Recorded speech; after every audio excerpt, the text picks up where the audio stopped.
Right, another month has come to an end. We're at the end of July. It's been an incredible month for film. I mean, the Odyssey and Spider-Man alone have made up for the last 5 post-COVID years of miserable, shitty box office returns. You know, the movies are back. It's great. So let's dive in. The Bear Season 5. The Bear dropped its final season, every episode its final season. And of course, binge-watched the whole thing over a couple of days. And, I liked it. I thought it was an appropriate ending. Maybe the ending for Kami was a little bit sappy and went a little bit too saccharine and cheesy. But everyone else got a pretty solid ending and you know, the kind of How I Met Your Mother did by doing the whole final season on one day. But I thought that worked. Like, they got to the climax of it early enough that they could still wrap up. They had enough time to wrap things up. Whereas with How I Met Your Mother, it was like 22 episodes of just Barney and Robin's wedding. And then within 2 seconds of the finale, it's like, right, they're divorced. The mother's dead. Fucking see ya. So I thought, it has been, the first 2 seasons of The Bear are 2 of the greatest seasons of television ever produced. And then season 3 was very so-so with one incredible episode with the Tina flashback episode. And then, actually, was that the Nat giving birth? Was that season 3? That was a great episode too. Her and Jamie Lee Curtis, that whole dynamic. And then season 4 was, again, where it's like, okay, it's getting better, but it's still not great. And then it's, season 5 is like the same. It's like, okay, it's okay. It wasn't a bad ending. And it's, after the fucking final seasons of The Boys and Euphoria were just shit, It was nice to see a final season that was like actually pretty good, And Stranger Things final season was shit. So it's just nice to have a final season that you go, hey, that was pretty good. I liked it. Indiana Jones and the Kingdom of the Crystal Skull. I find I have a complicated relationship with this film, and I keep coming back to it because I love the first half. I think the first half's pretty great, where it introduces that the Soviets are the new Nazis, and it feels like the first half, apart from like the fridge thing and the nuclear bomb, but the first half feels mostly like a classic Indiana Jones adventure, and then it really starts to fall apart in the second half and really starts to drag as the car goes over a waterfall 3 times and then aliens show up. So it's like a great first half of a great fourth Indiana Jones adventure and then a shitty second half of a shitty sci-fi B movie. House of the Dragon season 3.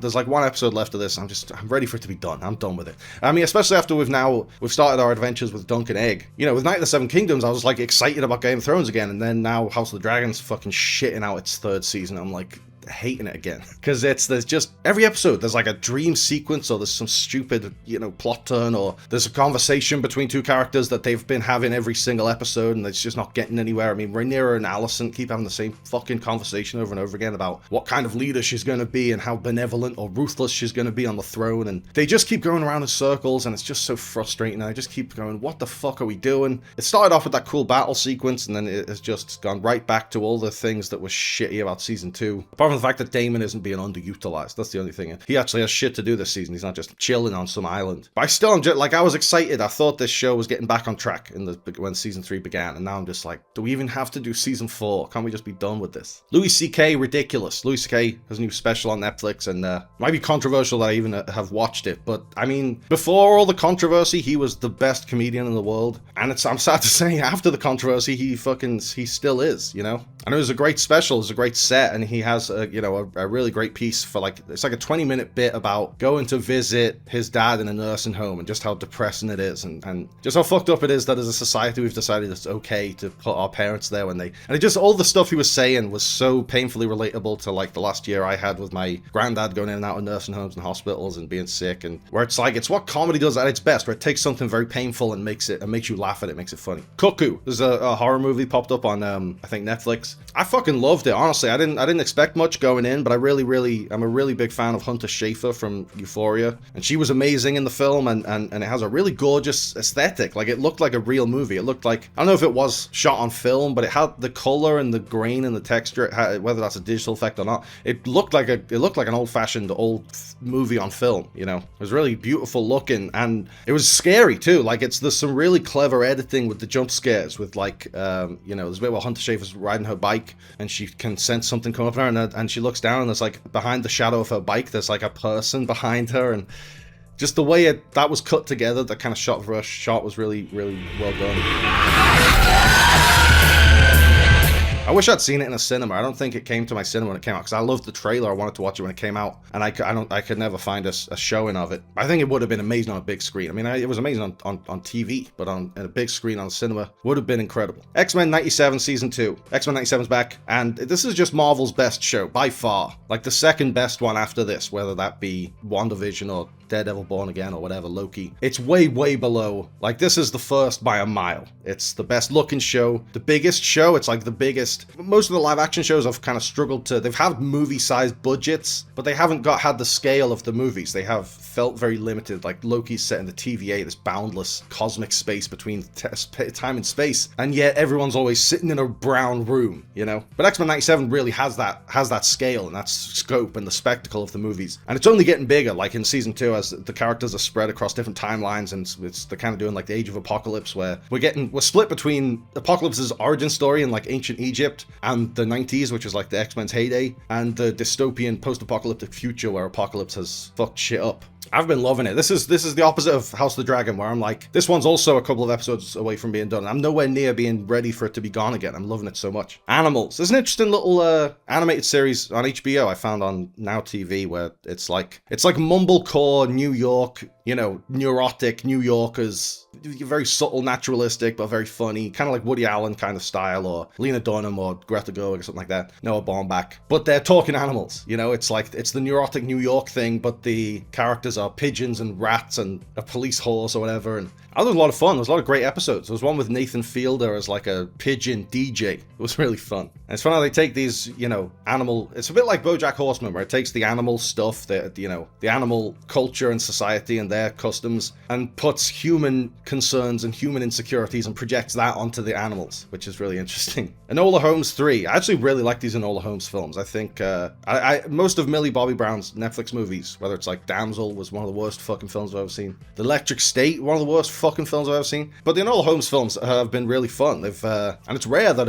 especially a straight to streaming movie franchise is still good in part 3. But I really like the first one. I really like the second one, and the second one especially because it kind of mixed in real history. It was really interesting. And then this third one, the only downside to it, and this third one focuses on it a lot because she's marrying that guy, what's his name, Tewksbury, something like that. Her and that actor, they're both good actors, but they have no chemistry. I don't buy at all that they're in love. And the whole premise of this threequel is that she loves him so much and can't live without him. You know, I just don't buy it. But I really enjoy Helena Bonham Carter as the mother. Is a great role. Henry Cavill as Sherlock is always fun to watch. I really liked that. I liked how it kind of, there's like Western tropes in this one. The first two were like traditional mysteries, but this one's, in the third act especially, it like starts to feel like a Western with this kind of like armed standoff on the frontier. It's really cool. I hope there's a fourth one. I hope they do a bunch of these. MaXXXine. Finally caught up on MaXXXine. I'd seen X and Pearl and loved them. And then the third film, the trilogy, I'd missed, but I really enjoyed it. I thought it's maybe not as fine a film as X, or certainly Pearl. Pearl's like a masterpiece. But I thought it was great. Mia Goth was great again. There's some really great, where the first one was kind of Texas Chainsaw-y, and then the second one was like a horror Wizard of Oz almost. This one's kind of like an everything in the kitchen sink of like 80s horror, where it's like slashers and giallo, stiletto crushing a guy's balls in an alleyway kind of horror.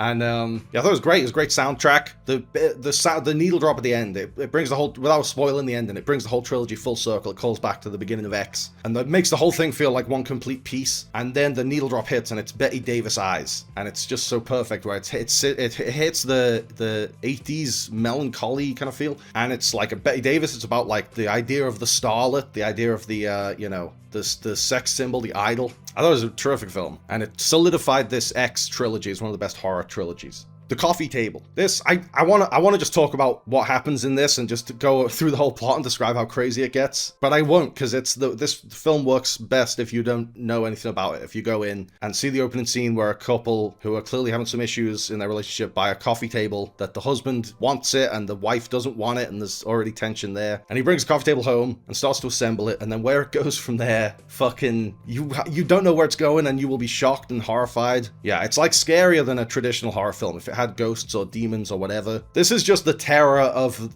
the mundane everyday. The everyday, how easily something could go horribly wrong and fuck your entire life up, and it was otherwise just a totally normal average day. Jim Jefferies' two-limb policy. My friend Luke and I have been huge fans of Jim Jefferies forever. We've traveled together a lot, and when we're sitting in hotel rooms, we just will listen to Jim Jefferies stand-up. We've been a little disappointed by his last couple of specials. He seemed to have lost his edge a little bit, and then his new show, Luke was telling me, it's great. it's a return to form. You need to watch it. And I watched it, and I agree. It was felt like classic Jim Jefferies for the first time in like a decade. Toy Story 5. Toy Story 5 is here to collect all the money, and I've done a review of it, so you can check that out. But I actually really liked it. I thought it was a really sweet movie, and really, I mean, Conan is so funny as Smarty Pants, but it is. I've seen people say it like it goes too easy on tech. It's not as biting a satire.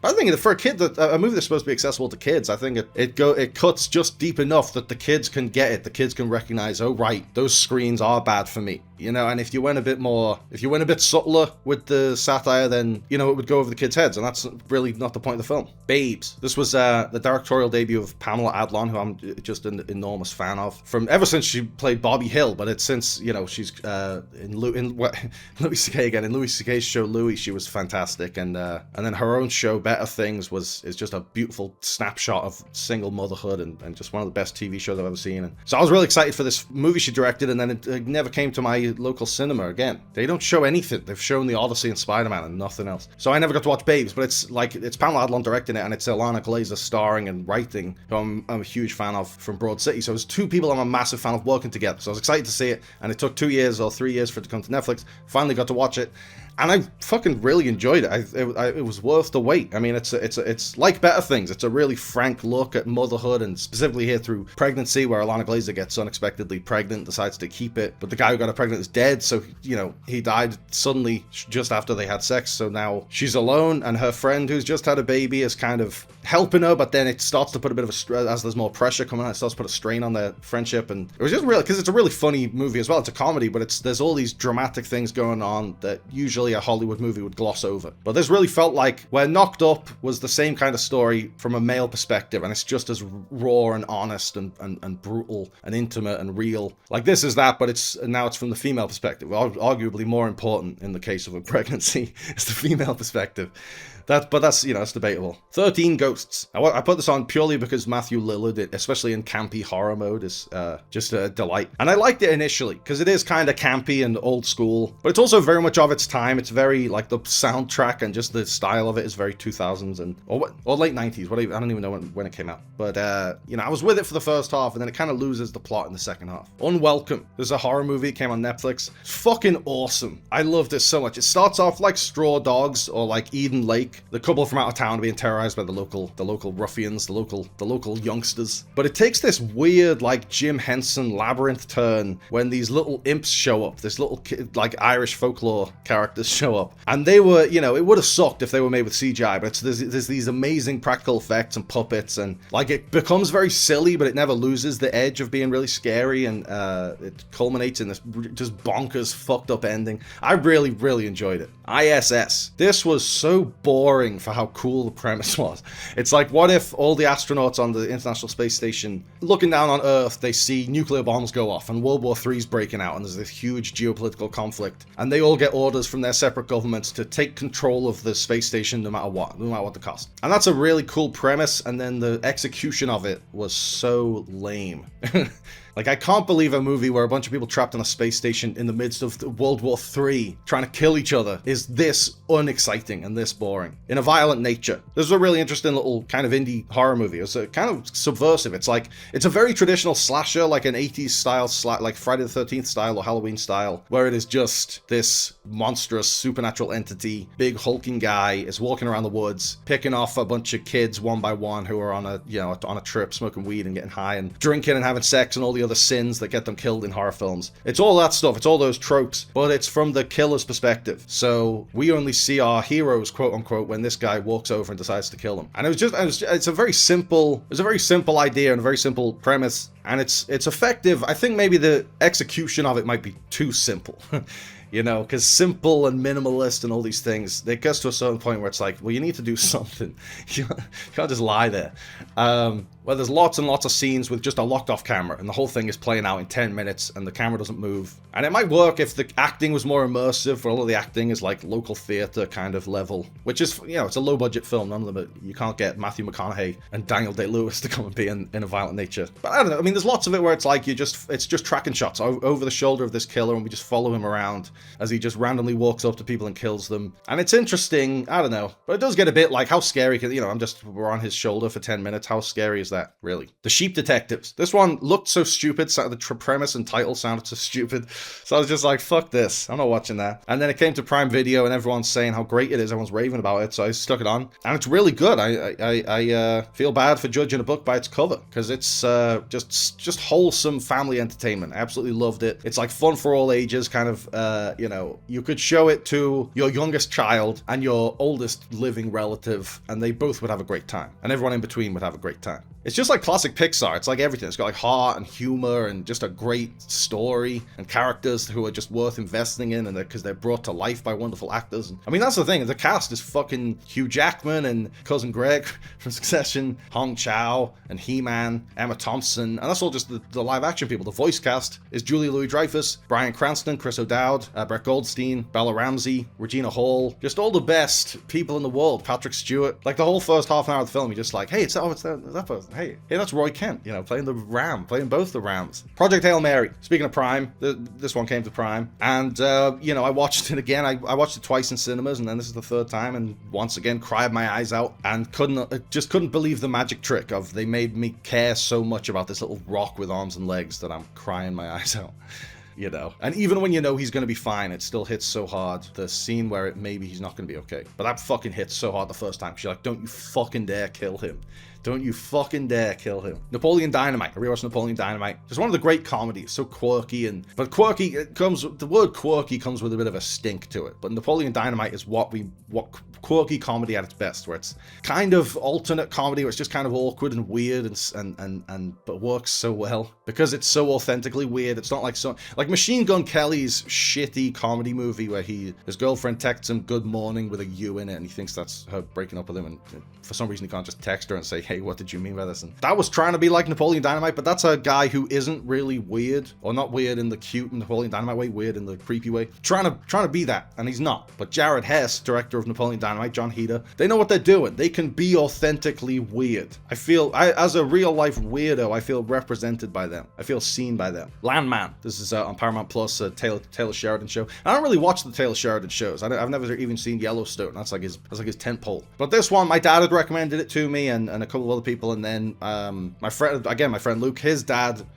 who passed away recently, he over the years has recommended me so many TV shows and movies that I've enjoyed. Like The Two Popes, I wouldn't have watched on my own, but he said it's actually really good, and I watched it and I was like, oh shit, it is. Anthony Hopkins and Jonathan Pryce's chemistry is wonderful. But I was putting off watching Landman because it was the last thing he recommended me, and he's not going to recommend me anything else because he has sadly passed on. And so, I know it kind of made me sad to think about watching it and then never being recommended something by him again. But maybe his ghost will come back. And I actually ended up really enjoying the show. I mean, there's definitely flaws in it where the writing of the female characters is horrible. They're just like dumb blonde stereotypes. The daughter is always wearing next to no clothes around her dad's middle-aged friends, and they're always gawking at her. And you really just can tell it's a middle-aged man writing a teenage girl. Like, she always comes to her dad and is like, oh, you were right. My boyfriend's a bad guy and I'm not going to sleep with him, and I want to be with you instead, Dad. Why are you always right? What teenage girl's ever said to her dad, why are you always right, or admitted that he was right about anything ever? And there's lots of, like, it's very anti-renewable energy, and it just flagrantly spouts information that's incorrect. Like, it says that the cost of making a wind turbine is more prohibitive than the money you save by using wind energy, but building it is a one-time expense, and it's going to keep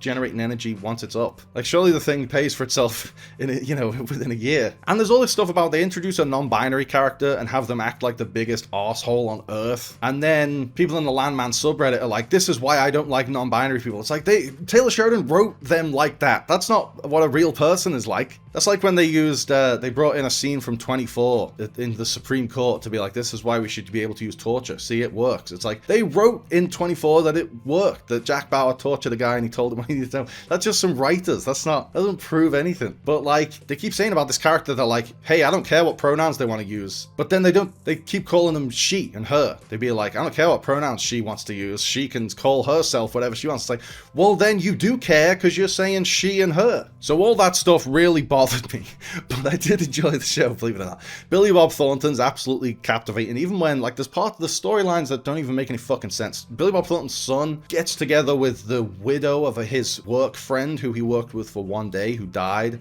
Within 3 weeks of this guy dying, he's moved in, he's raising the kid, he's marrying the widow. It's like, what the fuck, man? And it'd be one thing if the actors actually had a ton of chemistry and you believed it, but there's nothing there. Oh my god. So the more I talk about it, the more it sounds like I fucking hated it. But I loved Billy Bob Thornton so much in that role. He's so funny in that show, and so he just has this swagger that is, so watchable. I didn't mind any of that stuff, because I love him, and I love Ali Larter, and I love Sam Elliott, and John Hamm, and Demi Moore, and there's just, 800 incredible actors in this show, and they make it work, even when the writing is really weak. Evil Dead Burn, there's another one I did a review on, but I quite enjoyed it. I mean, I've seen people say, like, it's not funny, or it's not trying to be a comedy, it's too bleak, but I think it's a bleak comedy. I think it's funny in just how grim it is, and how fucked up it is. And it's, you watch the Sam Raimi Evil Dead, and they are much more fun and cartoonish. But I don't know, I think there is a humor in just how grisly this one is. It falls apart a little towards the end with the guy, this big CGI fire monster, but I enjoyed it on the whole. The Housemaid. Finally got around to watching The Housemaid. This came to Prime. And I fucking loved it. I thought it was so good. I thought the twists were so... because A Simple Favor, also directed by Paul Feig, I didn't like. I thought the twist came out of nowhere. They hadn't set it up properly. It's just this random bullshit. Oh, she had a twin. One of these cop-out twists. So I thought The Housemaid would be the same thing, but it must just... I mean, Paul Feig can direct a good movie. He just needs a novel or, material that's... He just needs good material. He needs Bridesmaids, or Spy. And the Housemaid is a great story, because the first half makes you think one person's the villain, and then you realize another person's the villain. The first half makes you think it's one kind of movie, one kind of story, and playing on very familiar tropes, and then it's like, wait, no, it's not that, it's something completely different. And I'm trying not to give anything too specific, so I'm being vague on purpose. But I really, really enjoyed it. There was one twist where I was like, this is so good and so cathartic, and then there was another twist where I was like, oh no, it's all about to get fucked up, and I thought it was really, really well done. Moana, live action Moana. I fucking did a video on this. Didn't need to be made. It's not very good. It's the actress who plays Moana, Catherine Laga-Aya, is wonderful. But everything else is just like, what are we doing? 10 years ago, we had the perfect version of this. Now you're giving us a shitty slop version. Why? Why did you spend so much money on doing this? I Am the Pretty Thing That Lives in the House. This is an old horror... Well, I say old. It was like about 10 years old on Netflix. Directed by Osgood Perkins. And this was before he did Longlegs, before he did The Monkey. But I'd enjoyed those films. I wanted to see, where he kind of cut his teeth. And I didn't really like this that much. I thought there's a couple of decent scares in it. A couple of good, like, Conjuring style, where, like, the invisible ghost pulls something and you kind of freaks you out. There's a couple of things like that. But other than that, it's a really boring film. I thought it was like In a Violent Nature, where it's, like, minimalist and simplistic, but overly so, where it's like, do something, it's like a character sitting in a room for 10 minutes doing nothing. Unless you're Robert Eggers, that's not building atmosphere. That's just nothing's happening, over your dead body. This was Jason Segel and Samara Weaving are this couple who go away together, and neither of them realize that the other one is plotting to murder them at the there's a remake of a Norwegian movie called The Trip, and I forgot I'd actually already seen that until I was watching this American remake, and I was recognizing the twists. I was like, wait, hang on a sec, I've seen a movie where there's a bunch of criminals hiding out in the attic and they fall through the floor. And I was like, oh, this is a remake of that, right? Okay. But I like the remake. I mean, it kind of recaptured what the exact comic tone of the original is recreated perfectly. And Jason Segel and Samara Weaving are just wonderful. Anna and the Apocalypse. This is also on Netflix. I really enjoyed it. It's almost like a musical Shaun of the Dead, where it's planting zombies, a crazy zombie apocalypse on the streets of a very familiar, mundane suburban England, but with musical numbers. And there's an incredible sequence where Anna's coming out of her house and walks, and in the back, and she's singing along to her song and having a great time, and she thinks it's a normal day. Meanwhile, there's all the carnage and chaos of the zombie apocalypse happening behind her. It basically is like that scene in Shaun of the Dead where he goes to the shop, but it's a musical number, and they had much more money than Edgar Wright had for Shaun of the Dead. I really enjoyed the film. Life, Larry, in the Pursuit of the longest title ever. Life, Larry, in the Pursuit of Unhappiness.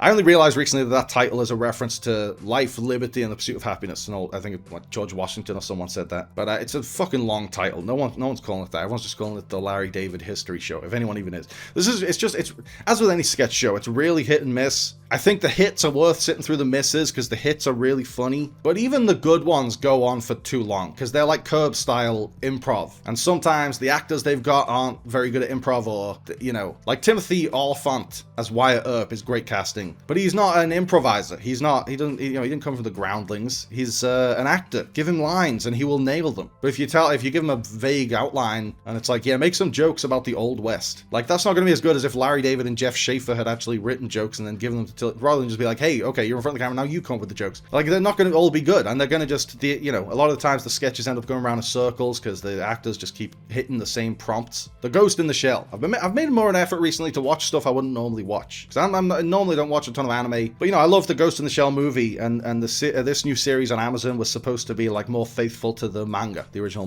manga. So I was curious to see what the actual story is, because the movie is, you know, like just covers one part of the first volume, and it's not even a faithful version of it. There's like totally different vibes. Like, the movie is very dour and serious and somber, and that's great in its own way, and that inspired The Matrix. But I assume the original manga is a lot brighter and funner and more colorful, because that's what this show is. This is what this anime adaptation is, and it reminds me more of Cowboy Bebop than the Ghost in the Shell movie. I'm really enjoying the series so far. It's nice, zippy 20-minute episodes. You know, they're just going like one volume at a time and just covering the whole story. So it's been interesting to see what the actual story is. The King of Comedy. This is Scorsese's, you know, one of his underrated gems. Big influence on the Joker movie. Much better than the Joker movie. This was the first movie really where I realized the camera can facilitate the comedy. Like, how you film it can be as funny as what's happening, you know, or you can enhance what's happening. You can enhance what's funny about what's happening with how you film it. Because there's a bit where Jerry Lewis is out on the street and he starts being harassed by a fan, and at first it's just an annoying thing, and then they are pushing more and more, and he eventually has to flee, and he's running through the streets, and suddenly the camera's all shaky, like almost like the cameraman is struggling to keep up, but the cameraman is also fleeing for his life, and suddenly this like regular day in Jerry Langford's life becomes like this terrifying thriller, and it's all in how it's shot. Like, that's what made me laugh when I watched it the first time as a kid. I was like, how did they do that? Like, how that was filmed just made me laugh. Whistle. They put this on Prime Video. I saw the trailer for this in my cinema, and once again they didn't fucking show it, so I had to wait for it to come out. But I'm glad I didn't watch this. And Cuckoo I would have loved to see on the big screen. This one I would have probably would have toyed with the idea of walking out, because the trailer looked great, and it's a great cast. You know, Daphne Keane is in it, and Nick Frost, the one from Yellow Jacket, you know, young Shauna in Yellow Jackets, she was in Heated Rivalry. It's a great cast, but the movie kind of sucked. You know, I wasn't a big fan. It wasn't very scary. It was like a shitty version of Talk to Me. It was like a rip-off of Talk to Me that was nowhere near as scary. Reacher. I finished Landman, and I was in the mood for another like dad TV binge, because there is something comforting about these male fantasies, even if they're generally not helpful in society. And Reacher is like Batman without a mask. He is a vigilante, strapping guy. This is the ultimate male fantasy, to be the guy who can see someone getting picked on and just go over and fuck up the bad guys, you know, and be the hero. Someone who, like, no one would ever fuck with you, and if they did, you could plow them into the ground without barely lifting a finger. And I mean that to sound as sexual as it came out. But I've fallen in love with Alan Richardson. I find he's so charismatic in that role, so perfect for that role. And the new season's coming out soon, so I've timed it perfectly by accident. Mad Max Fury Road. This might be the purest piece of action cinema ever created. It's non-stop action. It's like a feature-length car chase. It's visual storytelling. You could watch it anywhere without the subtitles on and understand what's happening just from the sequencing of images.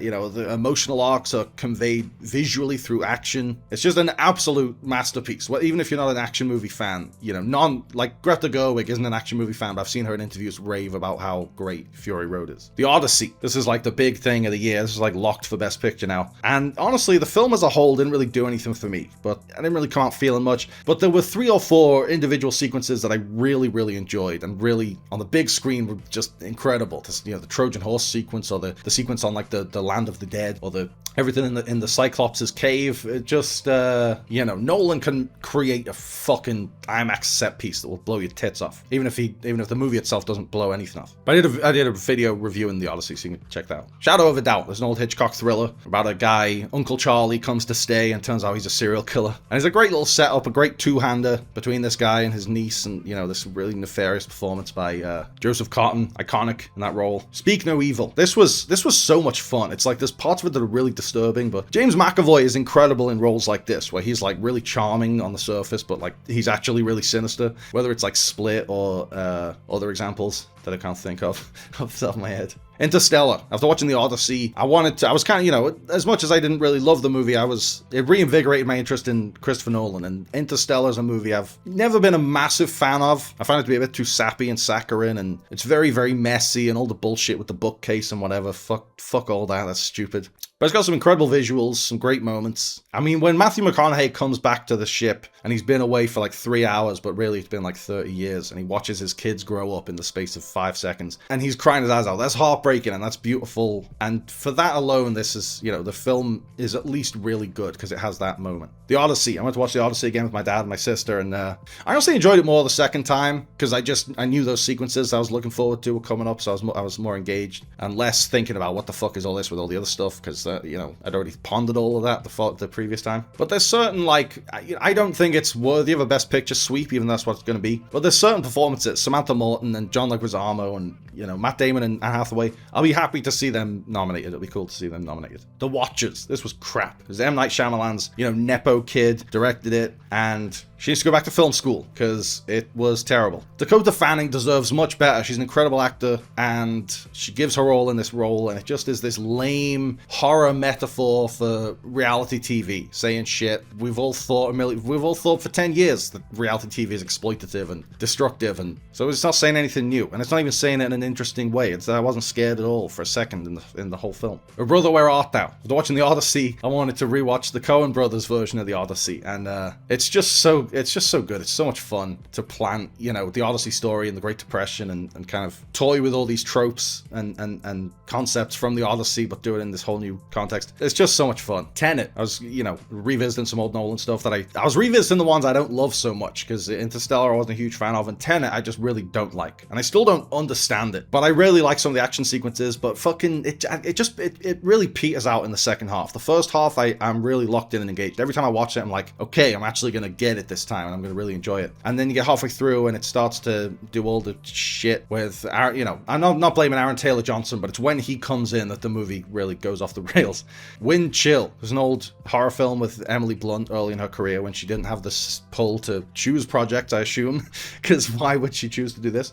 It was not very good. It's her and this guy from her college are on a road trip, and they get stranded on a snowy road, and turns out the road is filled with the souls of people who died on the road, whatever the fuck. I didn't care. I didn't care for 1 second. I mean, the true horror of the film is that this guy she's driving with doesn't live in Delaware or wherever he's driving her to. He looked at her texts and saw that she needed a lift to Delaware, and then orchestrated this whole thing to get her stuck in a confined space with him. That's the real horror. But he's made out to be some sweet guy who did it as a romantic gesture, which is very mid-2000s, you know, for that guy to be the romantic lead.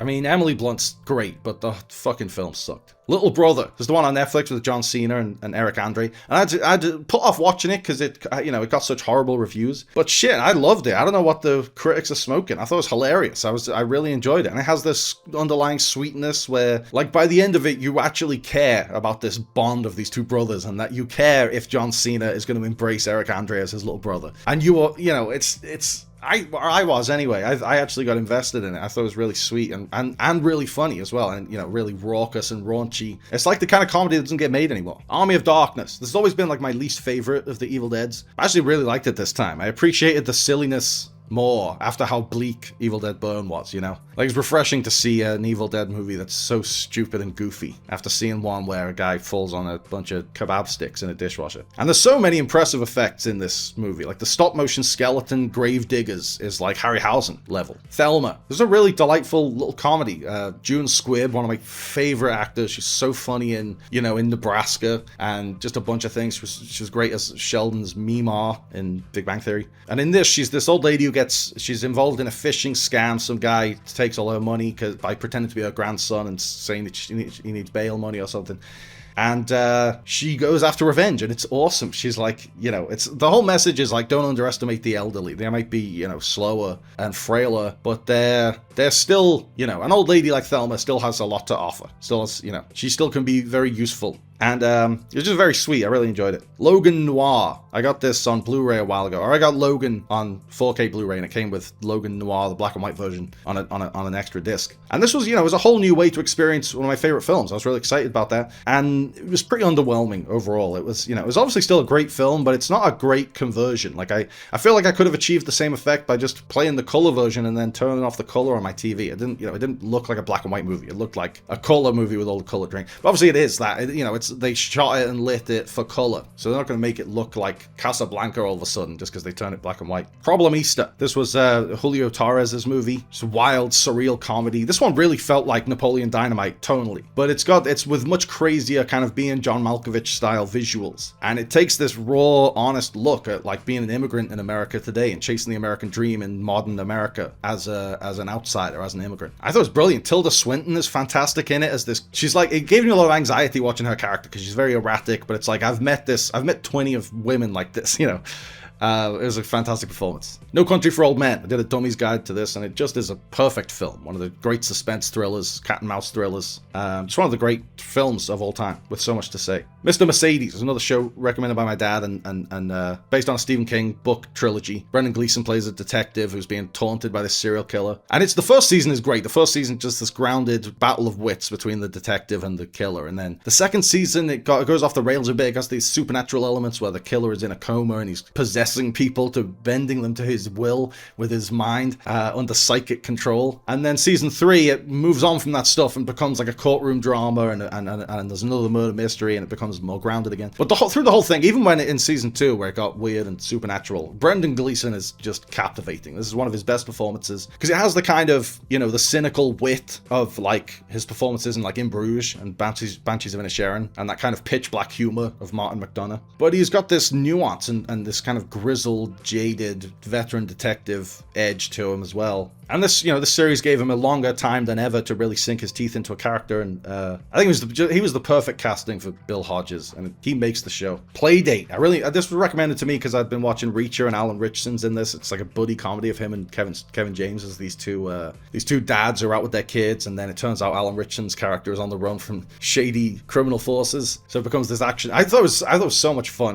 I honestly really enjoyed it. I thought their chemistry was great. Alan Richardson is like this big, goofy golden retriever. I had so much fun with this film. There's another one where it's like it had gotten horrible reviews, and I'm like, what the fuck is wrong with these critics? This is so much fun. Encino Man. This is like a classic, cult classic, and I wasn't a huge fan. Brendan Fraser's great in it as the unfrozen caveman who becomes like the 90s cool dude. But the film as a whole, I wasn't a massive fan of. Ladies First. This is like a rip-off of like Groundhog Day, but mixed with What Women Want, where this guy, this playboy, hits his head and wakes up in a world where the patriarchy's flipped and women are in charge. And it's not very funny as a comedy. I didn't laugh that much, but the story kind of works. Like his Sacha Baron Cohen's arc, where he has to learn his lesson by the end of it, actually works. You know, The Cave. This was shit. I didn't like this.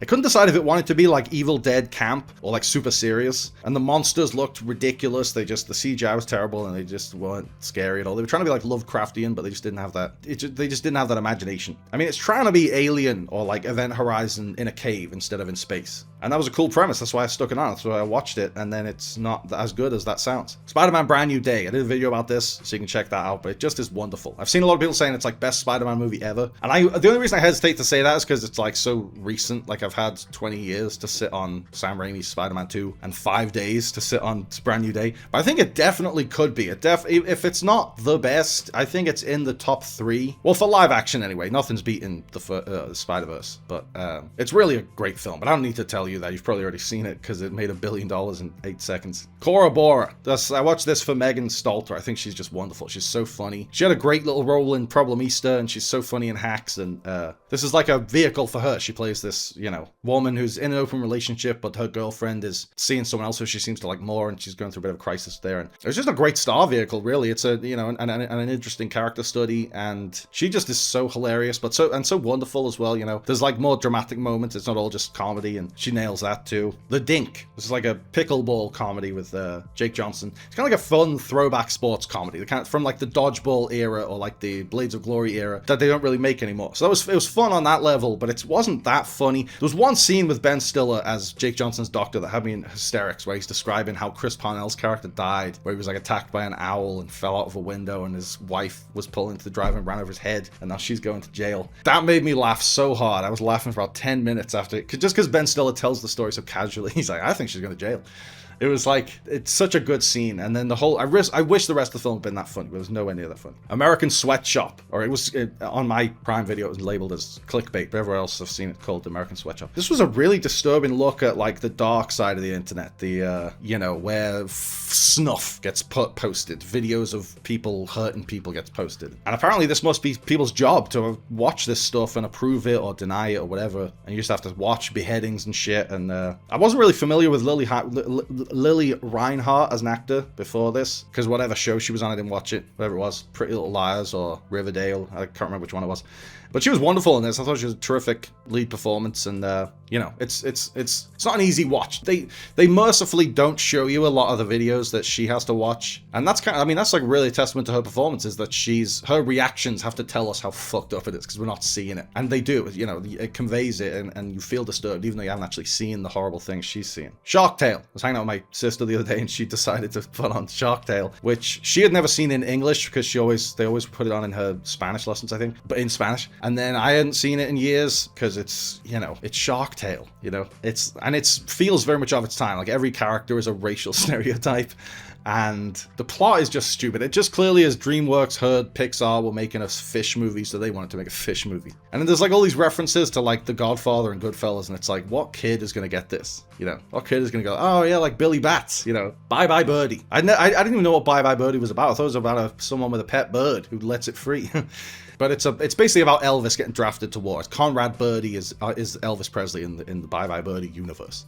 And when Elvis was drafted to the military service, there was an uproar. All the girls around America who fell in love with him didn't want him to go. And Bye Bye Birdie's all about that. It's all about, you know, the girl who gets to give him a farewell kiss on TV, and it's just delightful. You know, Anne Margaret and Dick Van Dyke, Paul Lynde. There's just so many just great 60s personalities in it, and the musical numbers are also catchy and wonderful. And you know, there's parodies of every single one in Family Guy. So every single song that started, I was like, oh, this is from that Family Guy episode. So clearly Seth MacFarlane's a big Bye Bye Birdie fan. But I thought it was fantastic. And you know, a lot of these old musicals don't really resonate with me, but this one really did. His House, this is on Netflix. This is it's a really interesting mix of horror tropes and like immigration drama, where it's all about this couple who've moved from war-torn Sudan to London, and they're put in this crappy house that's falling apart, and it's just all about like assimilation and prejudice and xenophobia, and it's all dressed up with ghosts and demons and monsters. And that was a really clever way to discuss the issue and reflect that experience, the immigrant experience, through the lens of horror. Moxie. I loved the Amy Poehler's first, I think it was her first movie as director, Wine Country, where it's just like her and all of her great, hilarious colleagues from SNL just on a gal's holiday. You know, that was really wonderful. I really enjoyed it. And then this is the second movie she directed, Moxie, and I love this too. And they're very much of a piece. They're very much, you really can feel the same director's voices behind both of them, because it's got this, they both have this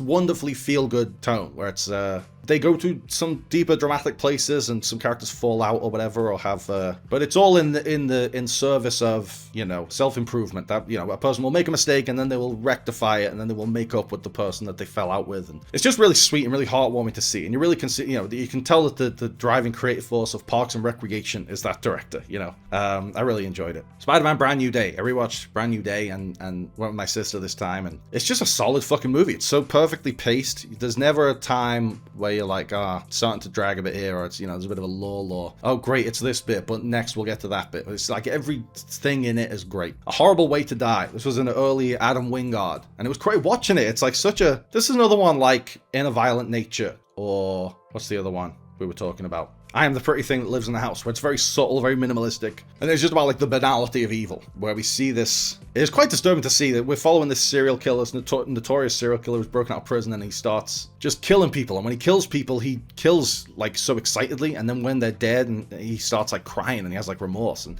like that was all very disturbing and very well acted. And meanwhile, his girlfriend who turned him in for being a serial killer, is her new partner turns out to be some serial killer fanatic who lures her to this cabin with his friends where they're going to torture her. And you know, when it all comes together at the end, it all ties up a bit too neatly, and a bit too like, just tell us the themes instead of showing them. But you know, it was a creative movie, very dark sense of humor, and you can see there's the jumping off point to the voice that would go on to do You're Next and The Guest and 30 Godzilla movies. So that's everything I watched in July. It was a fucking shitload of stuff, and most of it really good, some of it terrible, or just didn't even need to exist, like the live-action Moana. But what have you all been watching this month? If you have any recommendations, let me know, and I'll speak to you at the end of August. Thanks for watching, guys. I hope you liked the video. Remember to like and subscribe and click on the little bell, and also seize the day and call your mom and be kind to yourself.